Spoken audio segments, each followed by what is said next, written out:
அனைவருக்கும் வணக்கம். நான் திருப்பூர்லேருந்து பிரசன்ன ஜோதி ஈஸ்வரி ராஜுங்க. நம்ம அந்த பதிவில் பார்க்க போகிறது ஆயிலம் நட்சத்திரத்துக்கு உண்டான குணநலங்கள், அவங்க வாழ்க்கையில் வெற்றி பெற வழிபாடு, அவங்க நட்சத்திர தோஷ நிவர்த்தி ஆலயங்கள் இதெல்லாமே பார்க்கலாம்.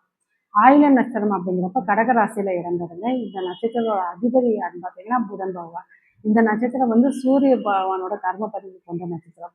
அப்போ இவங்க தந்தைக்கு நல்ல ஒரு சேவை செய்கிறது, தந்தை வழி கேட்டு நடக்கிறது, தந்தையை ஒரு ஆதரிப்பது, இதெல்லாமே இந்த நட்சத்திர தோஷ நிவர்த்தி ஆகும். அதே போல் இந்த நட்சத்திரம் பிறந்தவங்க யாருன்னு பார்த்தீங்கன்னா நலன் மகாராஜா இந்த நட்சத்திரம் பிறந்தவங்க. ஆயுள் நட்சத்திரம் பிறந்தவங்க பார்த்தீங்கன்னா நல்லா சமைக்கக்கூடியவங்களாக இருப்பாங்க. இவங்களுக்கு படித்த முடித்த உடனே வேலை கிடைக்கும்.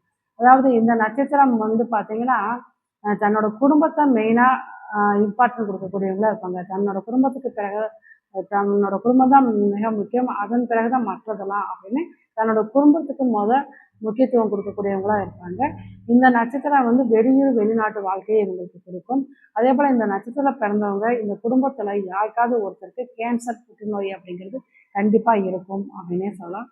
இந்த நட்சத்திரம் பிறந்தவங்க பார்த்தீங்கன்னா ஆயுள் நட்சத்திரம் பிறந்த பொதுவாகவே மாமியாருக்கு ஆகாது, பெண்களாக இருந்தால் மாமியாருக்கு ஆகாதும்பாங்க. அது எதனால பிரச்சனை வரும் அப்படின்னு பார்த்தீங்கன்னா ஆயுள் நட்சத்திரம் பிறந்த பெண்கள் நல்லா சமைக்கக்கூடியவங்களா இருப்பாங்க. அப்போ இங்கே மாமியார் ஏற்கனவே அந்த குடும்பத்தை சமைச்சிக்கிட்டு இருப்பாங்க. இவங்க சமைக்கிறப்ப அதை விட இது நல்லா இருக்கு அப்படின்னு ஏதாவது ஒரு 2 வார்த்தைகள் கேட்குறப்ப இங்கே இதனால சில கருத்து வேறுபாடுகள் வருமே தவிர மற்றபடியெல்லாம் ஆயுள் நட்சத்திரம் மாமியாருக்கு வேற ஒன்றும் தொந்தரவு பண்ணாது அப்படிங்கிறது தான்.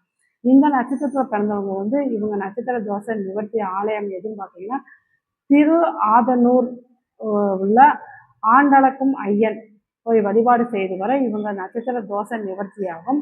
அதே போல் இந்த நட்சத்திரக்காரங்க மக நட்சத்திரக்காரங்கள் கூட ஒரு கொடுக்கல் வாங்குறது, பணம் வரவு செலவு பண்ணுறது, இதெல்லாமே இவங்க பொருளாதார ரீதியாக இவங்களுக்கு நல்ல ஒரு வளர்ச்சியை கொடுக்கும் அப்படிங்கிறது தான். இது போல் ஜோதிட தகவலுக்கு நமது சேனல் சப்ஸ்கிரைப் பண்ணிக்கோங்க.